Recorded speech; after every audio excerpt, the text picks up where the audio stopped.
This video is sponsored by SuperX. Hey fanboys, hey fangirls, Carnell Holley here. SuperX has partnered up with Hasbro to bring us officially licensed Power Rangers activewear. And they are currently on their Series 3 Power Rangers launch. Now, these super suits are on limited runs because they are going fast. So place your order today, not tomorrow, but today. The link is in the description.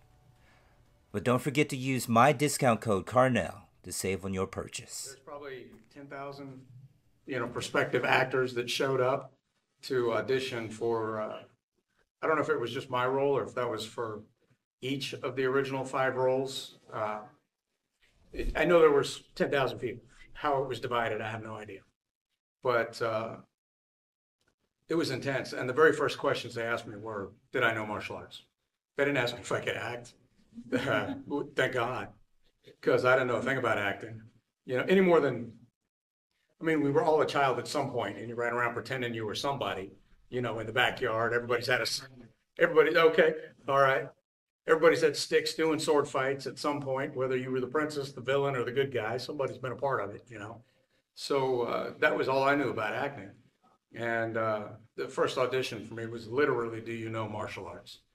And I probably went through 5 or 6 different sets of auditions.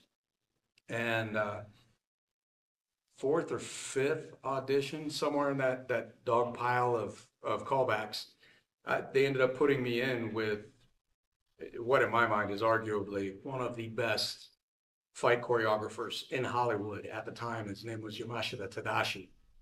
And he's done fight scenes for Sean Connery, Wesley Snipes. He'd just done a film called Rising Sun.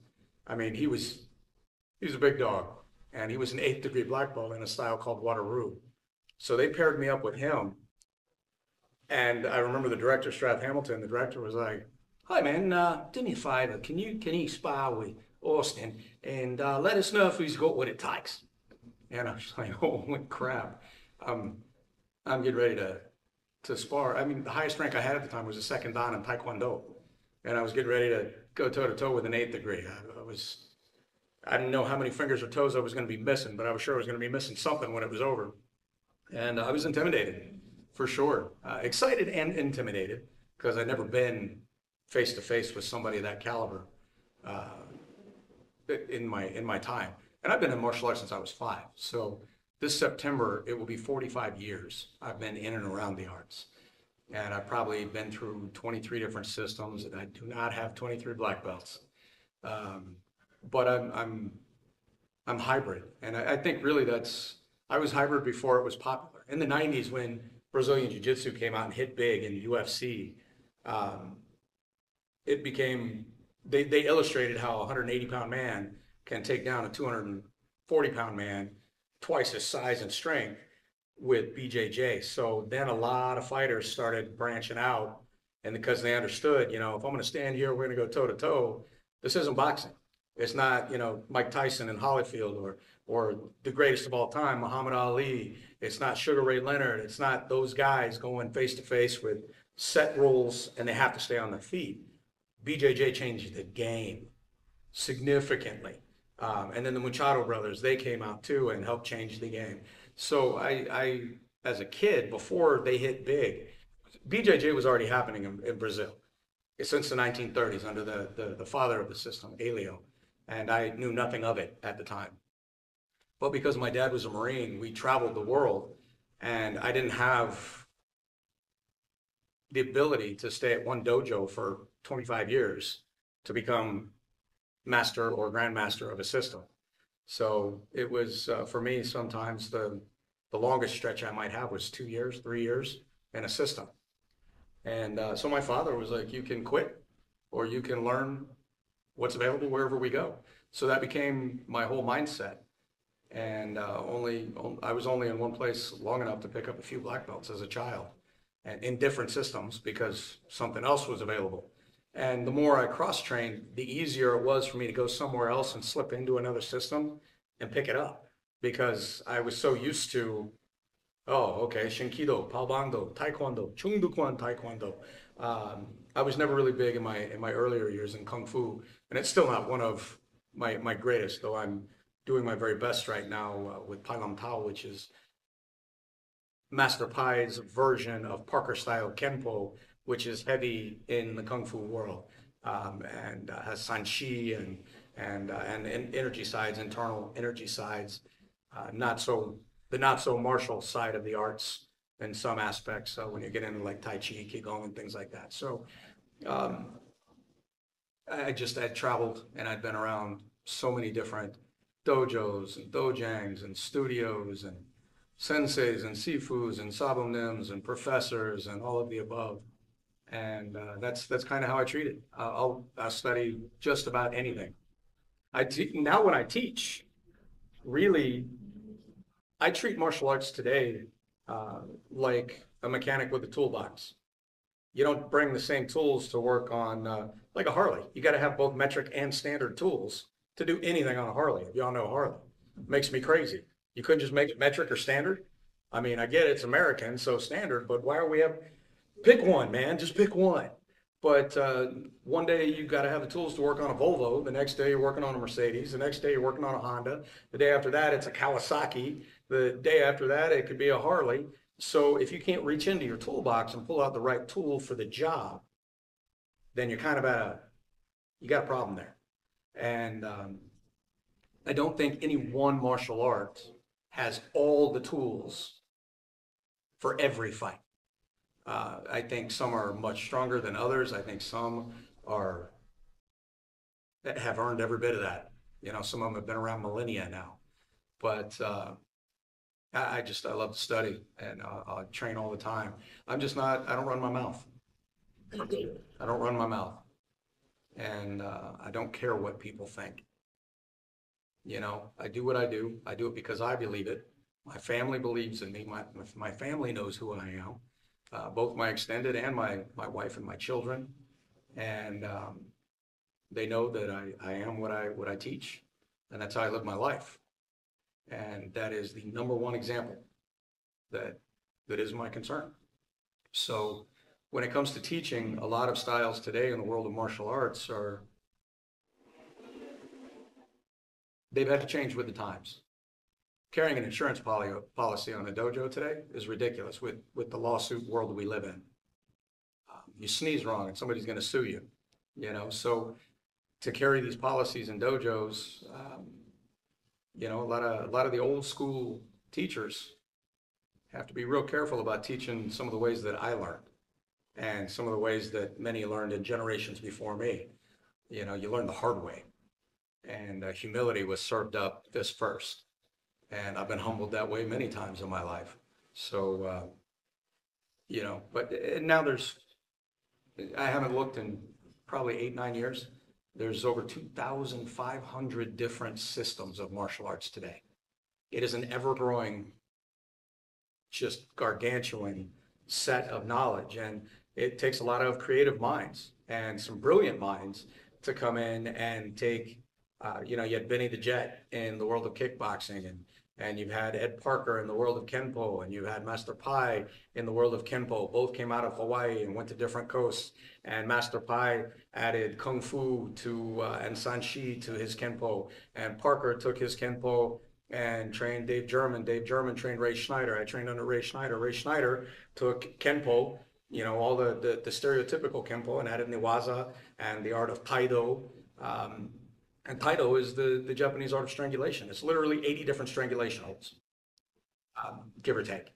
And so when you get all these brilliant minds who have 50 years to dedicate to a singular system, they can create some incredible things.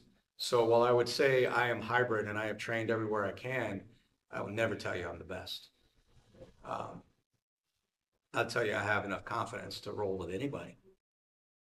But I won't tell you that I won't come out without bleeding. And every time I bleed, I promise you I learned something and I'll be better for it. So, you know, defeat and failure is going to happen in the ring. It's going to happen in life.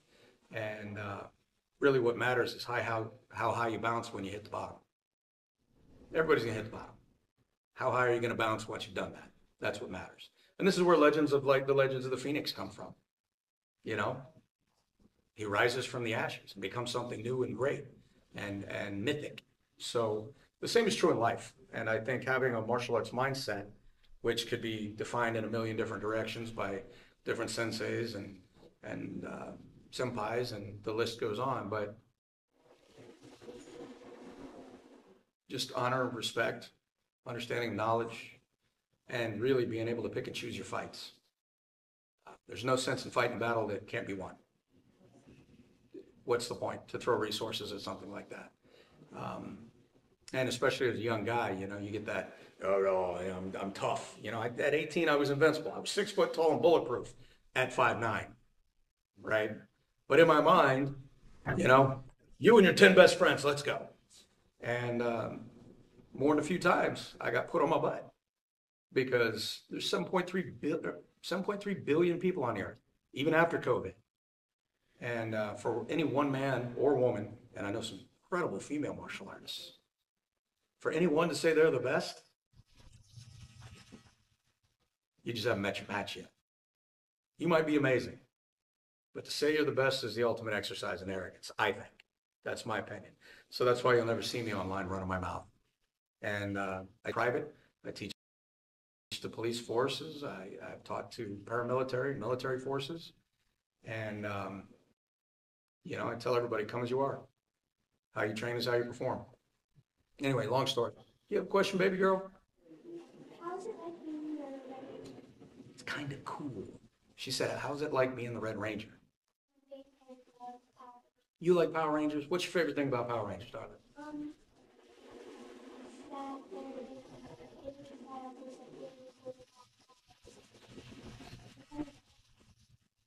Yeah. She's growing up on classic. Oh my God. Original Power Rangers, all sorts of stuff. Thundercats I watched. Voltron, G.I. Joe, Transformers. Yeah, I think being the Red Ranger, I didn't really, unlike you, because you got to watch it on TV and you've grown up with it. How old are you now? 8, 9? 9. You remind me of my little girl. You got to grow up seeing it on TV, so you had a clear understanding. You understand what the Red Ranger is. He's and the other Rangers, the other of the 5 originals, and the 6th Rangers who came later to many seasons. So you have an idea of what a Ranger is and what he or she's supposed to do, and that they're a team, and that they're altruistic. Do you know what that word means? They're the kind of people who just, from the goodness of their heart, are going to do the very best they can to help anybody without return. They don't need a payment. So it's not like they save Angel Grove and then say, pay up. That'll be $100 or $500.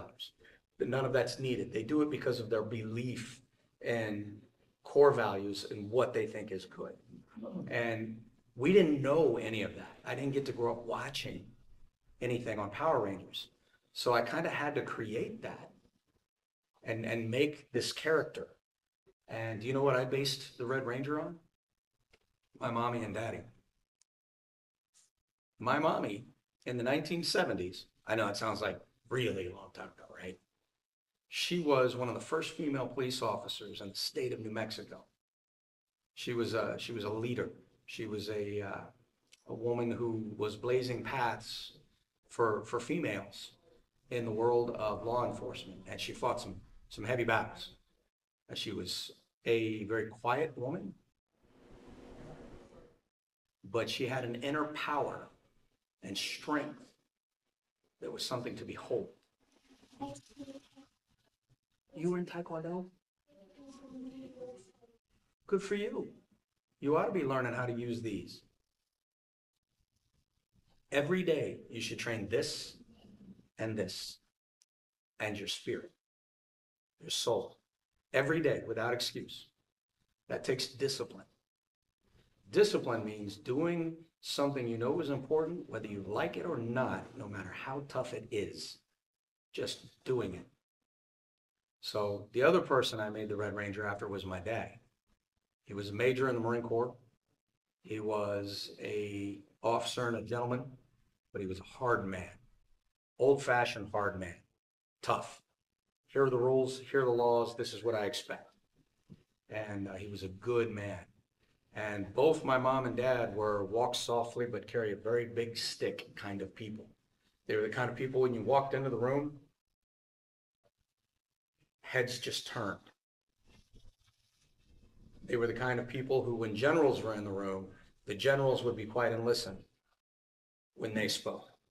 And these are people who carry weight because those who work with them or around them understand that what they have to say adds value to those who are willing to listen, whether people agree or not. So this is kind of a big message, but it was my mom and dad and their strength that helped me turn the Red Ranger into what he became.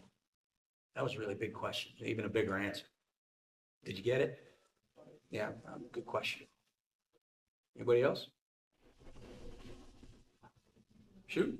I'm just thinking about Once and Always, the Power Rangers Yeah. Netflix special. Why were you absent from that? So, well, they asked me. They asked Jason Frank. They asked Amy Jo. We all told them. So, the time will come. We'll be back. Well, I mean, maybe not now. I guess it's shut down. They're no longer filming. But I think Power Rangers in this interesting place. It's kind of in limbo right now. I don't think anybody is really sure what's going to happen with it. I think Hasbro is talking with people behind the scenes, but I don't think they really know what they want to do with it. I'll tell you what I find interesting, though, based on your question. Did you see, I think it was I could be wrong. Somebody here will correct me, I'm sure. The last Transformers movie, y'all see that? Oh, right.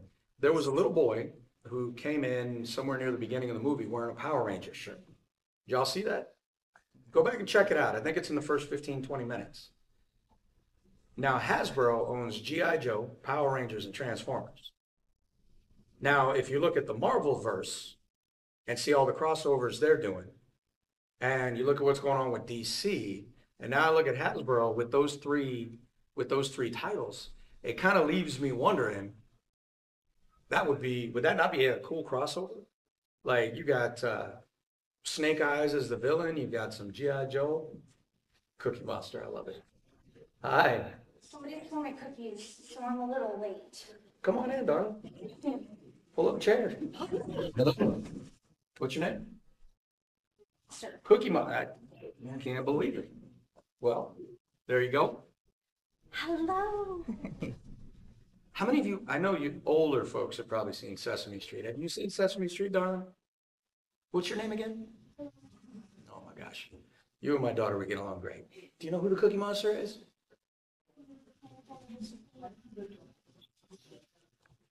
I bet she's a Cookie Monster. Yeah. Do you like cookies?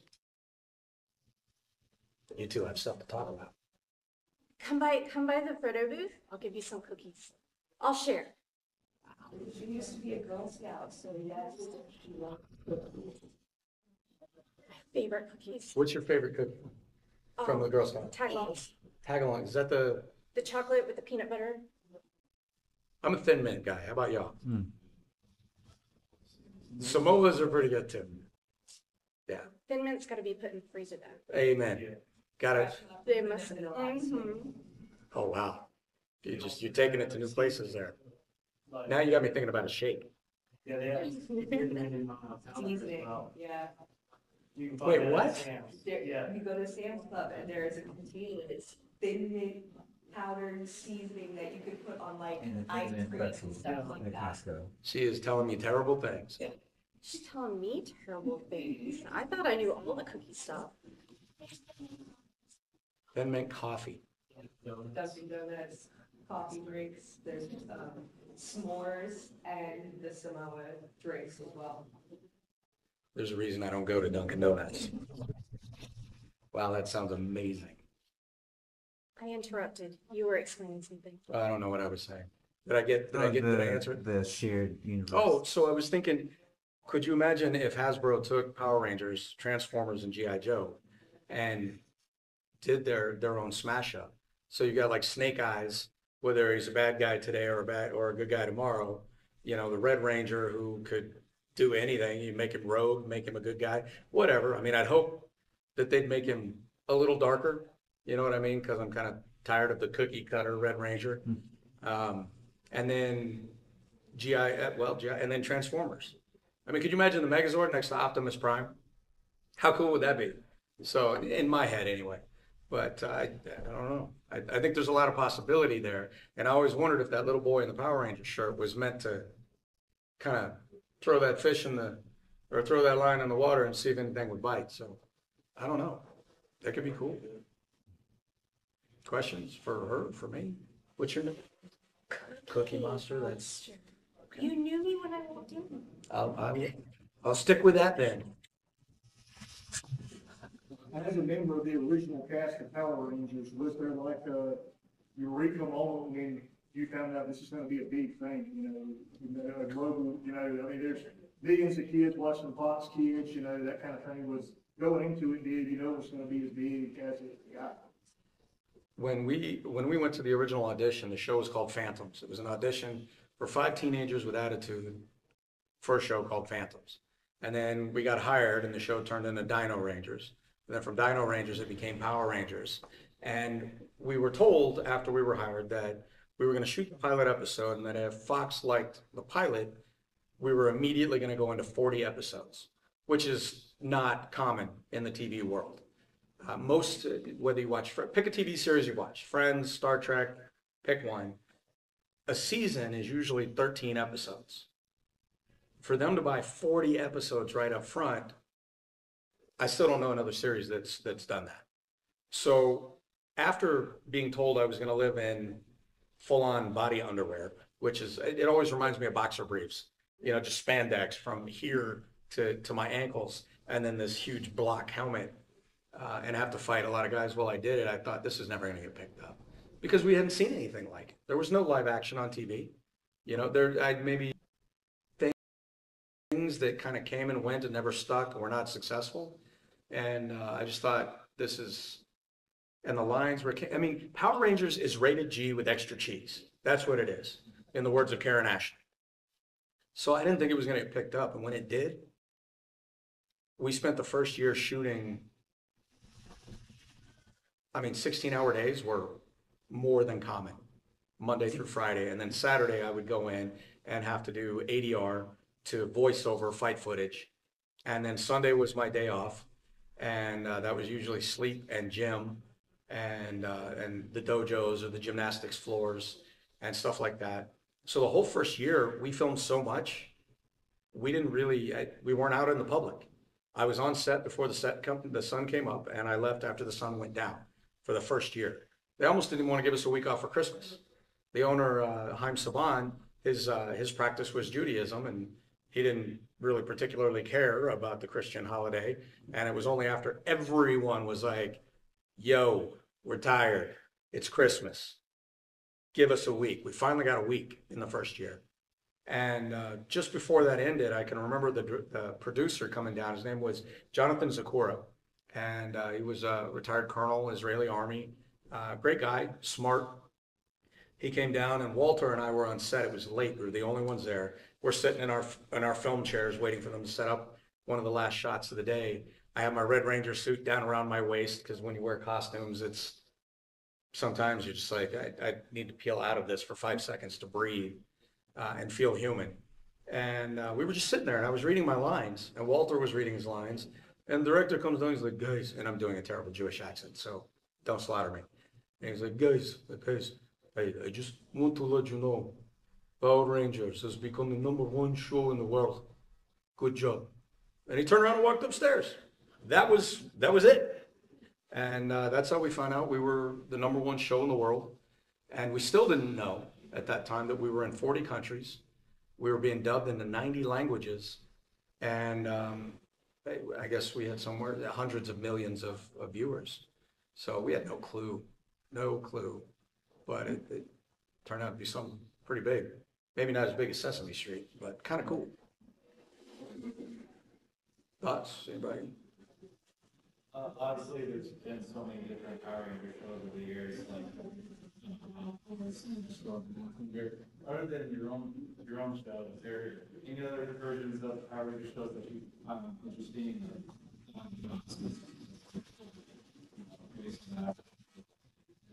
So out of the 120 plus episodes I filmed, and a few feature films and stuff, I've never really watched my stuff.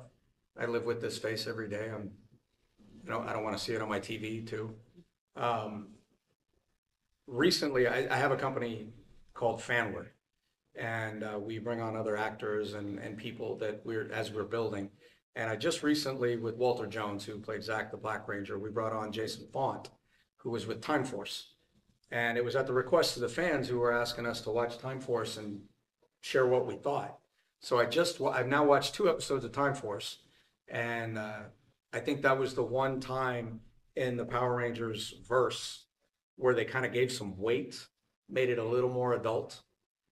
So we just did a review on that, and we just did an online Zoom with a bunch of fans where we brought Jason in and spoke to Time Force fans and stuff like that. So other than Time Force, I haven't seen anything, but I'm sure as we deal more and more with the fans through Fanward, fanward.com, we'll bring on other Rangers, and I'm sure I'll be introduced to some other cool stuff. So your character after leaving the show goes into the comics and you become the Omega Red Ranger. Or what are your thoughts on your character development? I thought it was cool. I thought it was a pretty neat concept. It kind of turned Jason, Trini, and Zach into like the Special Forces community. They stepped away, and this whole time they haven't been gone. What they've really been doing is something bigger all throughout the universe. And I thought it was a cool concept. So, and they made Jason and Trini a love interest, which is always what it would have been in my mind anyway. So a lot of people were like, "Oh, Jason and Kimberly." I was like, "No, nope, just food for thought."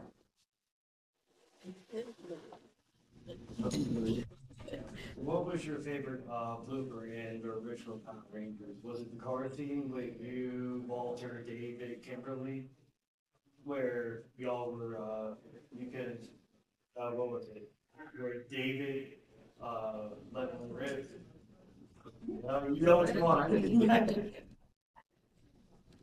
Well, because that was funny just hearing about it years ago. Yeah, you remember that one. You don't like it? I don't. That's not really a blooper. That's a dirty, dirty trick right there. But it's like being stuck in the elevator when that happens. I don't remember if it was David. There were several instances on different sets where something like that occurred. But in the car with all you guys. And it's particularly rough when you're in the middle of a scene. Cameras are rolling, and back then it's not like digital. It was film. Film's expensive. You don't screw up a take. And all of a sudden, you're looking at the command center screen. Oh my gosh, that's iGuy. What a terrible monster that is. Wow. And then the director afterwards, wow, you looked intense. Like you teared up on that one. Had nothing to do with the line, let me tell you. It was usually the least expected person on scene, and I won't share the name, but it happened on more than one occasion, and it was always a sneak attack. The one was blaming Dave, It may be true. I know who the usual suspect, and it wasn't David. Usual suspect was not usually him for that sort of thing, but it did happen. Thanks for those memories. As someone who's not able to watch an initial one because my parents were pissed off and made a horrible miscreant criminal, what was your reaction to all of the controversy? They tried to blame the cast for everything that went wrong. And I don't think that's any different today. There's always somebody to blame for something that goes wrong in somebody else's life. where there's a reason or a mistake somebody makes that is the reason that somebody else over here is affected, even though they've never met. That was the original, I think, keyboard warrior line of BS. It was just with mainstream media then. And really, mainstream media still does it today. It's a bunch of finger pointing, he done it, she done it, and at the end, you don't really know what's going on. It's those that control the narrative that have the most power. So back then, I thought it was BS. I think it's BS today. And you know, I don't know if I mentioned, I think maybe I mentioned earlier, I don't really care what's happening on social media.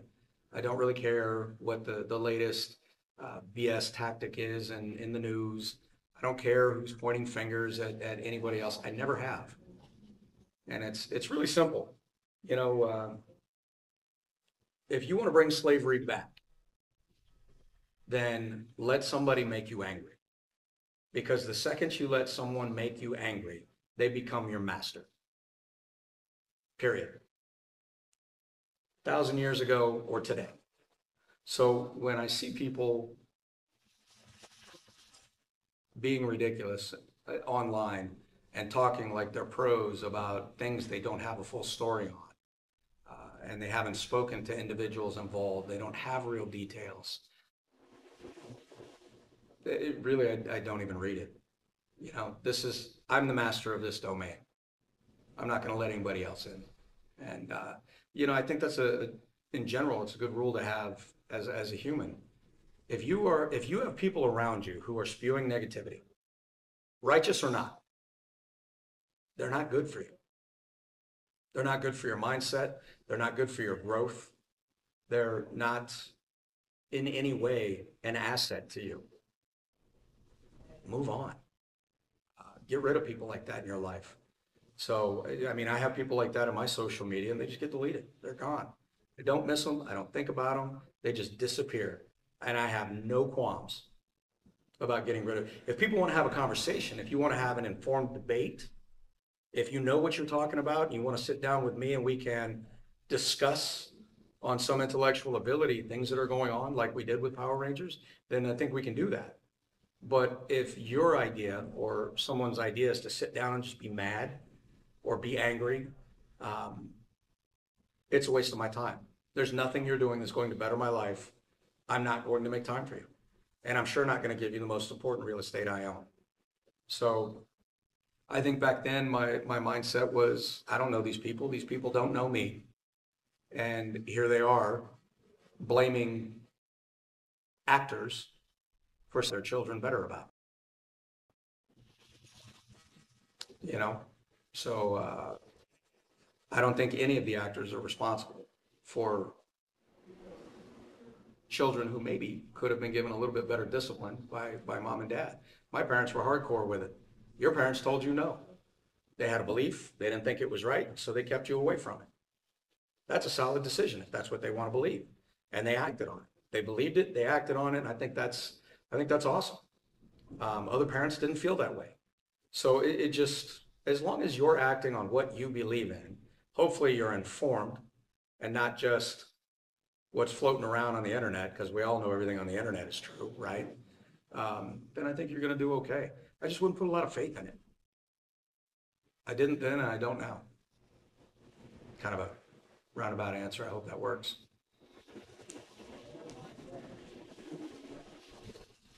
The Cookie Monster. I do have a question, because I've wondered about this. I was lucky enough to watch when it came out. How much could y'all see? And that, like, because I like costume stuff. So how much could y'all see? Because it was tinted, at least. It usually, and the original helmets, like the ones you guys have now, are really light. The ones we wore back then, I got the original helmet. And I don't know how much it weighed, but it was heavy, that they used in Japan in the 70s. So that was my first helmet. And this thing, like I would turn my head and it would keep going. It was something. But the visor, there wasn't a lot of airflow at all, because we had the thick neck piece which would go up into the helmet. And anybody that, Jason Frank and Amy Jo, Twee, anybody that had long hair had it even worse because they had all that hair stuffed into the helmet too. So they had to have been even more hot than the rest of us were that had short hair. And it would fog up almost immediately. We tried all the tricks. It was tinted to begin with, and then it would fog up. We tried spit, we tried dye fluid, we tried Dawn dish soap. I mean, we tried a host of tricks to keep it clear. And sometimes they would work a little bit if we were indoors where it was air conditioned. But the second we went outdoors and we're fighting 12 guys in the California sun, it was a hot mess real quick. So it wasn't fun. It was hot and foggy.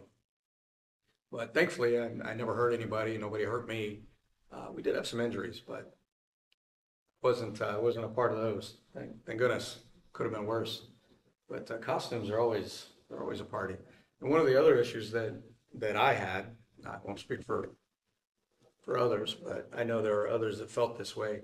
You know, as guys, we're not the most limber human beings. I could do the splits, but if you asked me to scratch the middle of my back, it was never going to happen. Well, the zipper was back here. Yeah. So as a guy in the 90s, you weren't accustomed to walking up to other people and being like, hey man, would you unzip me? Because you had to go to the bathroom. So there was a few occasions where we'd be a long ways away or sets were, you know, we were busy filming. There were more than a few occasions where the Red Ranger almost became the Yellow Ranger. So it was something. Costumes they can be a lot. And then do you wear any compression garments? Mm-hmm. At one point they had me in 3 different sets of compression gear. And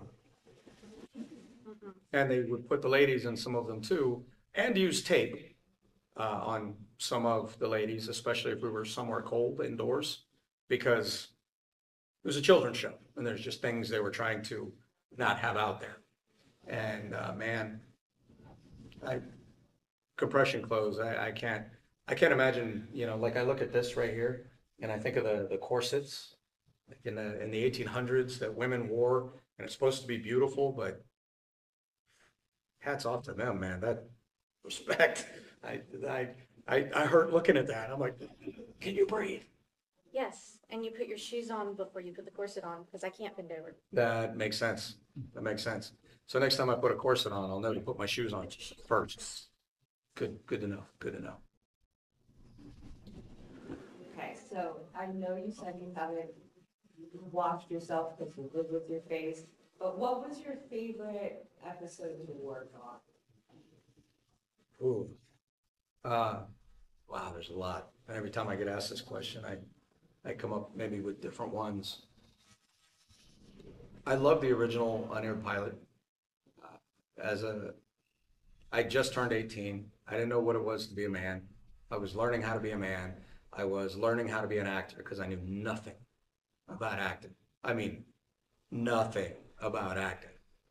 And I was learning how to work with the army of people that come with a TV series, or even a bigger army on like 20th Century Fox films.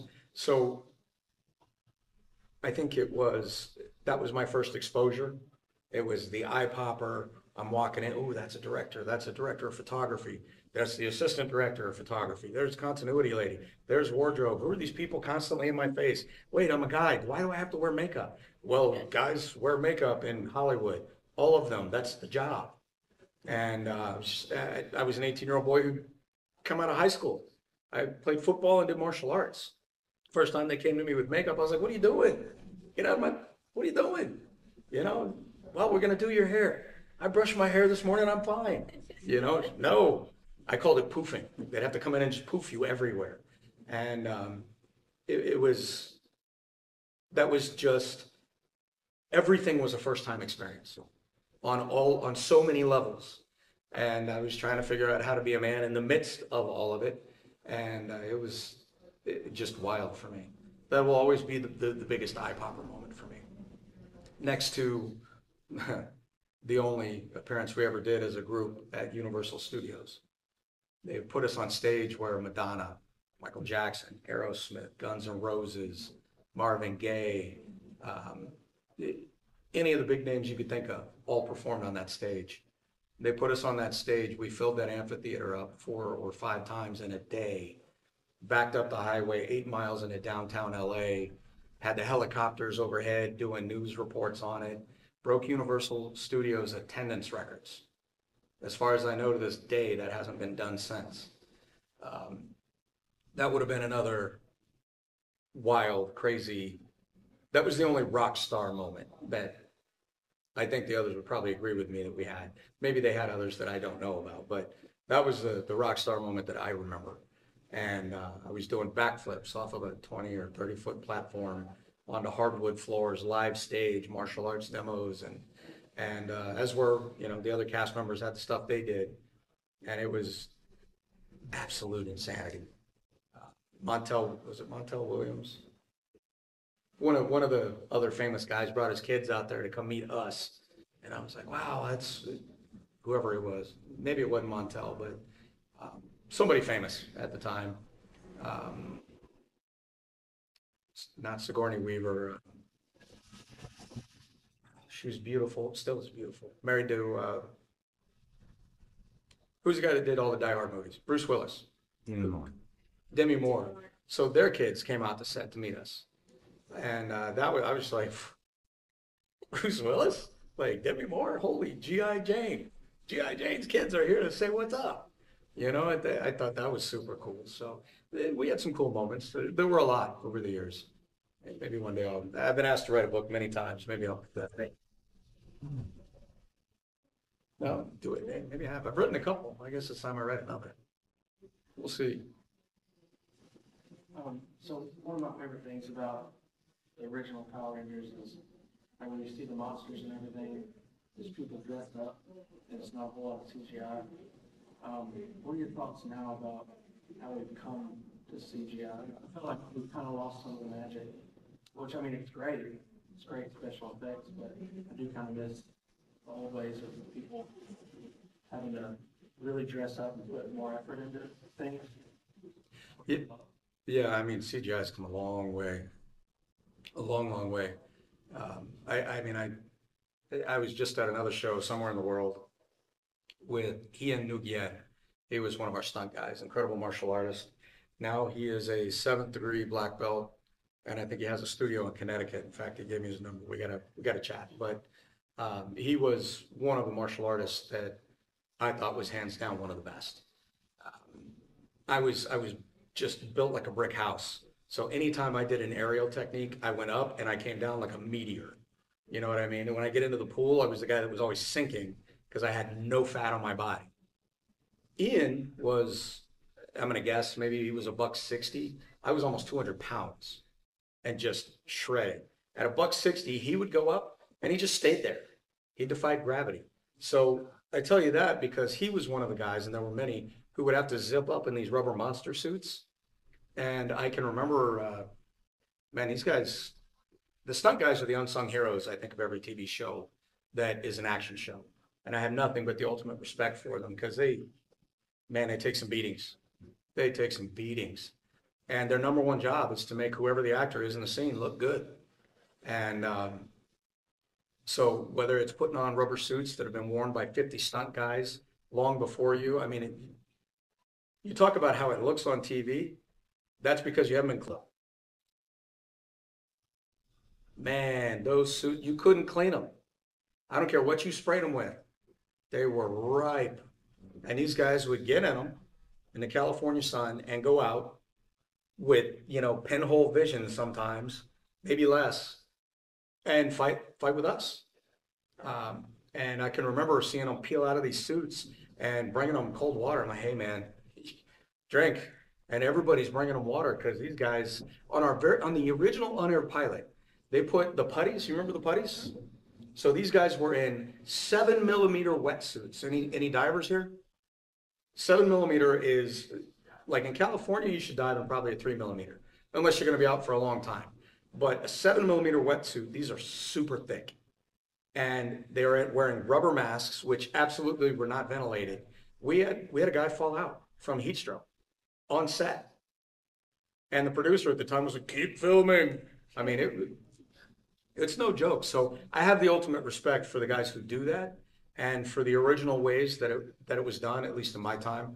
I'm sure there were even more original ways long before that, the days of Errol Flynn. But I think it's wild. And now when I go and I watch the newest Marvel movie or Pirates of the Caribbean, I mean, it's super cool. It's eye-popping, but it does miss some of that magic. You know what I mean? The magic's kind of cool, especially when I'm fighting a monster and full blown, you can see the zipper going right up the front. You know what I mean? That's kind of, you're like, oh, it's Power Rangers. That's what it's supposed to be. You know what I mean? So it's fun. Related to this question, do you think that anybody in your filming the original series ever thought anything they would be viewed in high definition, or like a Blu-ray 4K formats? Is that a focus, or do they just film it and go on with it? We just filmed. It was turn and burn, film, change, makeup, wardrobe. Don't sweat. You're not allowed to sweat in 90-degree summer sun while doing backflips and fighting 12 guys. Don't sweat, because we only have 2 changes of wardrobe for you, and we can only shoot it from so many directions. We can't change you, and makeup's in your face after every cut, trying to cover up the fact that you're sweating. So they're just adding more pancake to the face, and then you're sweating even more, and it just becomes a process. So the last thing on my mind, I can't speak for the others, was I hope this makes Blu-ray one day. I remember when DVDs came out, I was like, oh, that sounds really cool. Because how many of us have had a VHS tape just get destroyed? So, yeah, that definitely wasn't on my mind. It might have been for the other guys, though. 2 more superheroes join the battle. Well, thinking about your character, Jason, set the tone as the Red Ranger. And I was just curious that when Rocky took your place and never performed his duties as a Red Ranger, how did you feel about that? What do you mean he didn't perform his duties as a Red Because Ranger? all Red Rangers are the leader of the team, but when Jason left, Tommy assumed your role as leader. Oh, I've never heard it expressed like that. I definitely have never thought about it like that. I think I don't care what series you're in or in the fire department. You know, you have your chief. Chief walks away, and or chief retires, and then the next chief's got to come in. Or you have your team lead as on EMS, or you have your captain in the fire department. I think whether you're the actual captain, the actual chief, the actual team lead, or not, the single most important thing to all of those settings is the team. The team's got to be a team. So I think Rocky became a part of the team. And though the dynamic had changed for him, I definitely would never say that he didn't perform his duties. I think it's the opposite. I think he came in and performed the way that he needed to in the best dynamic for the team at the time. So I have hats off to Steve Cardenas. Could you imagine having to walk in and take over the role of a guy who was responsible for helping to take a show to #1 in the world, or walking in to take over Bill Shatner's role as Captain Kirk, or to walk in and be the new guy right after the first? I mean, what a weight, you know, that's big. So I take my hat off to Steve and every Ranger that came later, whether their role changed, whether how they handled it changed. I mean, they all had their own responsibility to the team and to the legacy. And, you know, everybody did it in their own ways. So yeah, I got much love for Steve, and I think he and Karen and Johnny Young Bosch did their absolute best with what they were given. And then they created their own characters around it. So hats off to all of them. it's almost going off his question. What made you come back to, like, in Zero? That's the Curiosity, right time, right place. They asked me if I wanted to do 17 episodes and if I wanted to come back to do the second Fox film, because I turned down the first one. And I was curious. I wanted to see where things had gone, how things had changed. So I came back and did I think it was about 17 episodes as Gold. And then I did the second Fox film that shot in LA or the LA area. And it worked out. It was cool. I was happy to pop in and pop back out. So, which is great. So I was always curious on that, because the reason why you, training and Walter went out. Yeah. I didn't know, what was your mindset with coming back to Zero? Yeah, I mean, whether you work at McDonald's, UPS, the mail store, whatever, every job has got a group of people that you either enjoy working with or people you don't. People who help raise you up or people who don't.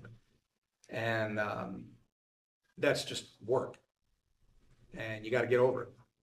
You know, you can't, I'm not into the world of lawfare where I'm just going to go sue somebody because I don't like them. I think it's weak. I think it's much harder, like I said earlier, to take somebody and lift them up. And so, you know, Savannah and I, we will never be pals, but we're cordial. You know, we were on the red carpet in 2017 for the last film, and I shook hands with the man. And, you know, I didn't punch him, he didn't punch me. It just was what it was. We disagreed. We'll always disagree. And, but as men, you move on. As women, you move on, or you let it consume you. And that's your own defeat, not who doesn't disagree, not who's disagreeing with you. So just don't let it consume you and you move on.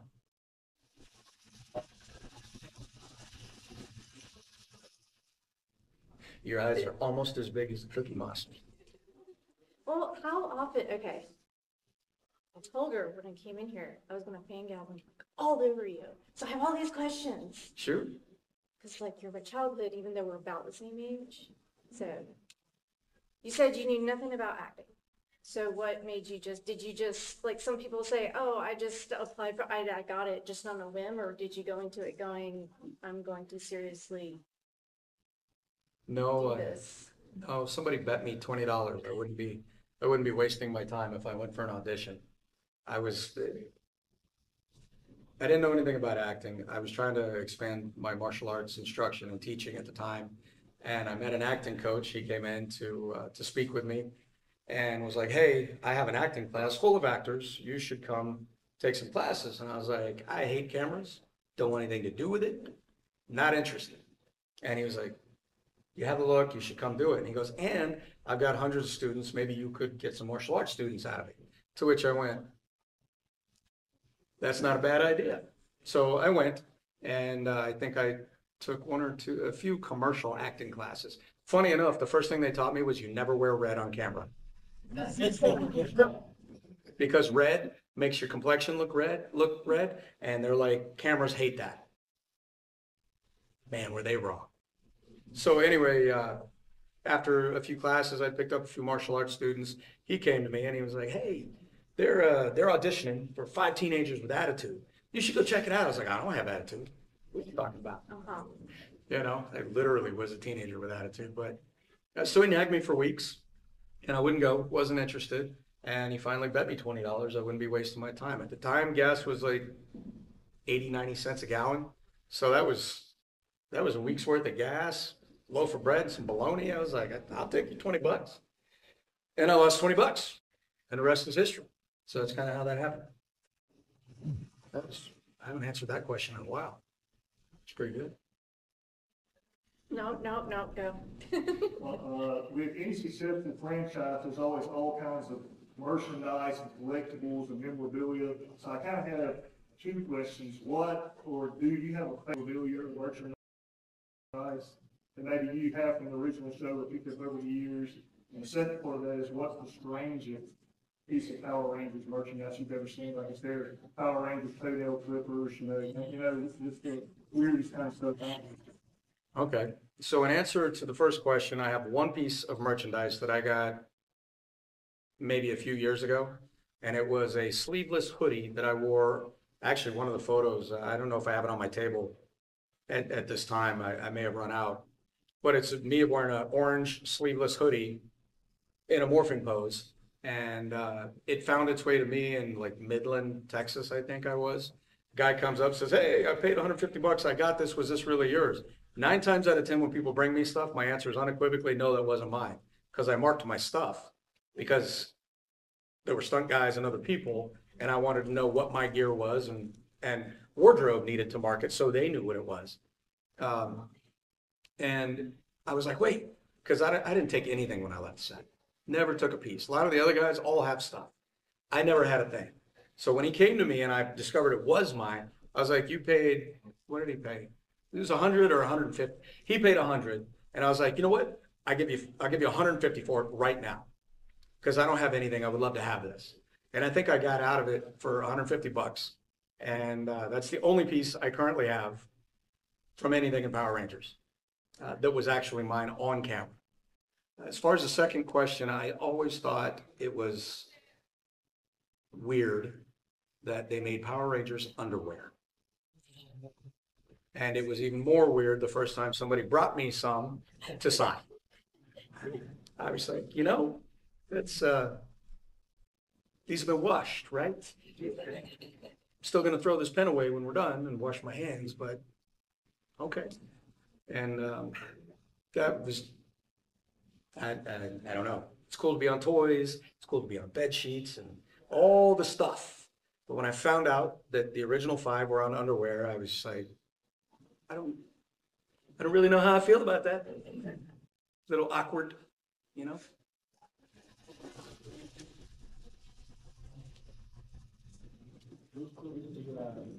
Keep in touch with any of the cats? Yeah. I'm sure you see some of them. Yeah, I mean, it's a little bit like herding cats, getting us all together. We all live in different places, different lives. Some of us are real close. Some of us are just, hey, good to see you. But you know, that's like any group of employees at a job.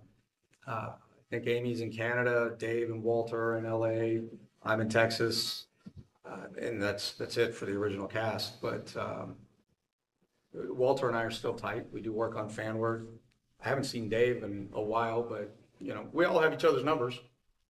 We can all chat if there's something to be said, and we see each other every so often. We were all on the red carpet.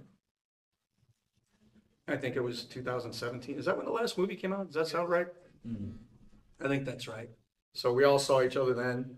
I'm sure we'll get together for something in the future. We'll see.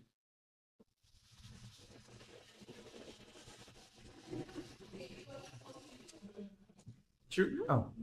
If I'm not mistaken, Amy Jo Johnson collaborated on a comic book. I think Nakia is supposed to be coming out with one, and I'm curious if you're going to be doing anything for its Power Ranger comic book. I have my own comic I've developed. Okay. So I've published book 1, book 2. They are available on book 1's available on my website. Book 2 I'll be listing before the year is out.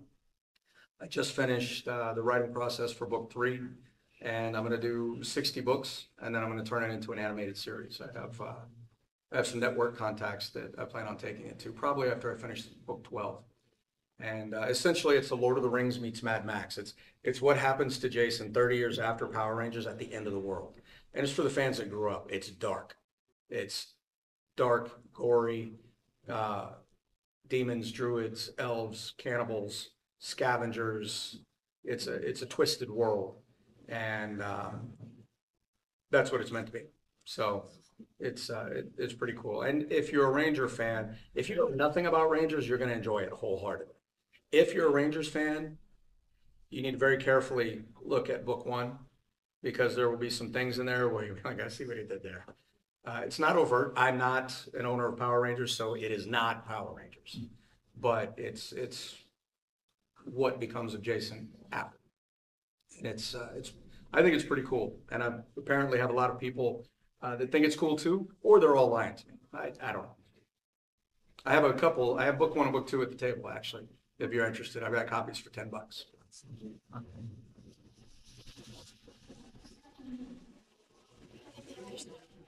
There's 1 more minute. Ask. What did your parents think when you got the job? Because you said you didn't like acting, didn't like being in front of cameras. So it wouldn't be something they'd expect. Yeah. My dad, I don't have to tell you, he was a major in the Marine Corps. He was, there's a way. And he was not thrilled because I dropped out of high school to take the job. And he was not thrilled about that. You're going to be another Hollywood dropout. And I wasn't. So my mom was like, "Go, baby, go." You know, totally different vibes. You got to let him go. He's got to grow. Spread his wings. You know, that whole 9 yards. So it was totally different reactions from the two of them. But later on, you know, I mean, after the show, I went and I got 2 college degrees. My second degree is in emergency medicine. I taught martial arts around the world, which my father was big into. I joined the fire department. I was a medic, 16 years in the department. Spent 4 years in the Middle East as a medic attached to military operations, Marine Corps, Army, and naval operations overseas. And I've taught medicine and martial arts around the globe. So to armed forces, to American citizens. And, you know, I've done quite a few other things. So I think in the end, my dad came around and he was like, he was proud of me before he passed. So, what more can I ask for? Kind of cool. So where is a cool place I should go here in Savannah? With steak. With steak. What do we think? Well, you got those responses down. I'm from North Carolina, so I cannot help you. Drinking. Okay. If you're in North Carolina, I can tell you. All right. All right. No good food here in Savannah, huh? Yeah, we traveled for like a couple hours to be here, so we're in the same boat you are. Trying to figure it out. See, there's a place called Trailer Park around here. They have you present their own. They're really good. They have, I don't know if you like pot pies. They have the Trailer Park pot pie. They have a Philly cheesesteak egg roll. As well. Wow. That actually sounds really good. Yeah. And river pie is good. I think it was I think it may have been on Triple E. Yeah, there's also cooler. There's Chiquitos if you want Puerto Rican food. Okay. That place is really good. B&B burgers, it's really good. Okay. Some yummy gator fritters. I like some gator. I love Cajun, so. Pizza balls. Yeah. Yeah. Okay. Well, cool, man. Savannah, I'm gonna head back to my table. Are you heading back to your spot? So, you know where to find us if you want to come chat some more. Thank you, guys. Thanks, Eve.